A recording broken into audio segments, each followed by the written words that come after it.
Okay, so you've taken a look at the budget and revenue forecast, or you've focused in on what skills you'll need to achieve the goals that you've set up for the coming year. No matter why, the fact is, you're going to have to lay some people off.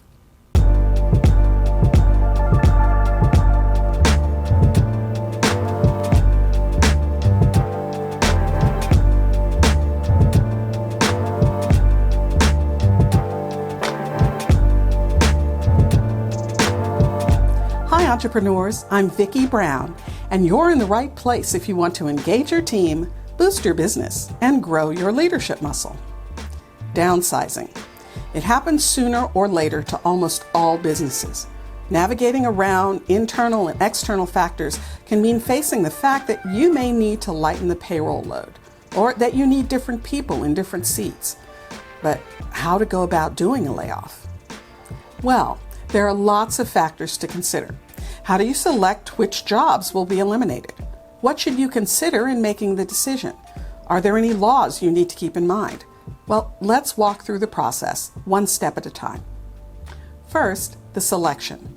If it's a situation where you simply need different skills, well, it's easier to know which jobs need to go. The people in the jobs that are no longer a fit would be reasonable candidates for job elimination. But if you're looking simply at cutting the budget, well then, things get a bit more complicated. I know the first inclination would be to cut the jobs of the highest paid people, because you can save more that way. But it may not be that clear cut.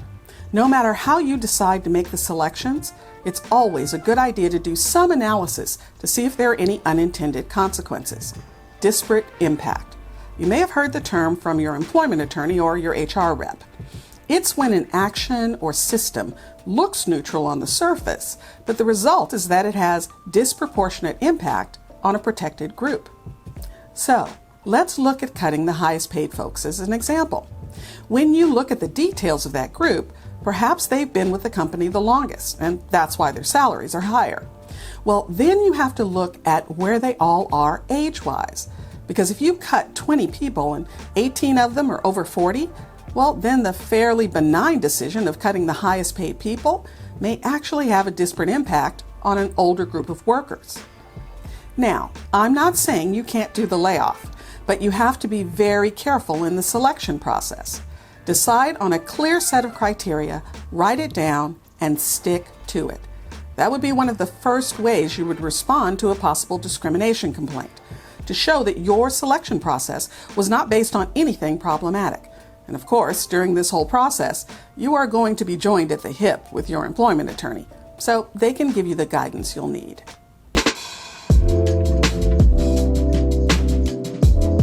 Okay, so you've decided how you're going to select people. So now you have a number. You know the number of people who are being let go. Now, and again, another reason you'll have your attorney on speed dial, now you have to make sure that you're doing all the compliance things that are necessary.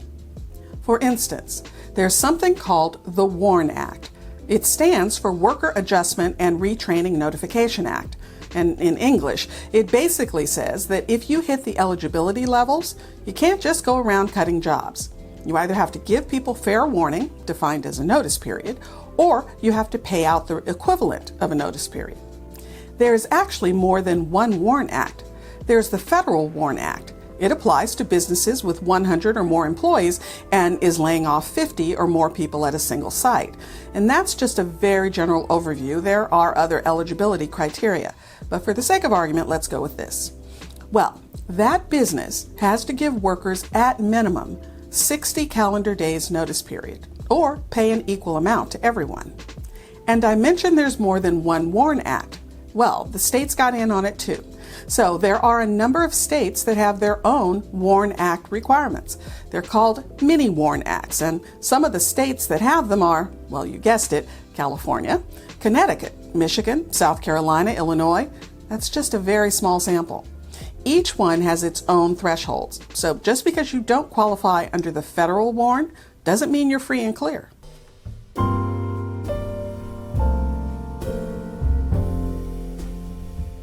All right, once you know you've taken care of what needs to happen on the legal compliance side, now you should turn your thoughts to the individual. Start thinking about how you want to deal with the employee. Are you going to give everyone severance? Now, don't automatically dismiss severance. It could be a very small amount, even 1 week, all the way up to the larger amounts we usually think of when we talk about severance packages. Now, the upside of paying out severance is in return you should be getting a separation agreement. That's a release that the employee is required to sign that releases you from some liability. And let me be clear, it won't release you from all liability, but it can provide some good protection for the company. You could also include things like confidentiality clauses. Again, depending on which state you're in, what can and can't be included in a release is going to change. So, let's say it all together, contact your attorney. But no matter which state, there is a federal guideline that will come into play. If you're asking anyone to release you from a possible age discrimination claim because they're at least 40, well, now we're into a federal protection. The Older Workers Benefit Protection Act, or OWEPA, governs how we have to deal with older workers to make sure the release is valid. There are certain specific things that will have to be in the separation agreement. You have to give them time to review the agreement with their own counsel. None of this sign it now or the deal is off the table stuff. No, they get time to take it and review it. If they're 40 or older, they get 21, or in some cases 45 days to review it. Now, if they're younger than 40, it can be less days. But again, it can't be sign it right now. OWEPA also requires that they have a week after they sign to decide they want to revoke their signature. Basically, take it back. There are lots of other provisions, but since this isn't an episode all about separation agreements, I'll move on. Now, once you know you've covered the legal requirements, you've done the prep work on if and how much severance you're giving, and you're done with the analysis to make sure you've covered all the bases, well, now the next thing is to organize the communication piece. What will you say? When and how will you say it? Is it possible to cushion the blow somehow? I'll cover all that in next week's episode. If you enjoyed this special episode and would like to know more about managing a team, check out our podcast, More Human, More Resources, the HR podcast for entrepreneurs. It's dedicated to telling you, in plain language, what's going on in the world of HR that might impact your business and what you need to do about it, with real, actionable tips to help you master that list of must-dos and an expert guide, yours truly, to help you grow your leadership muscle. You can find it wherever you listen to your favorite podcasts, as well as right here on YouTube. I'll put all the information in the description below.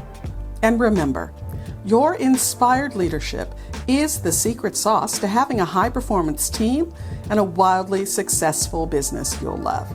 I'll see you next time on Leader's Journey.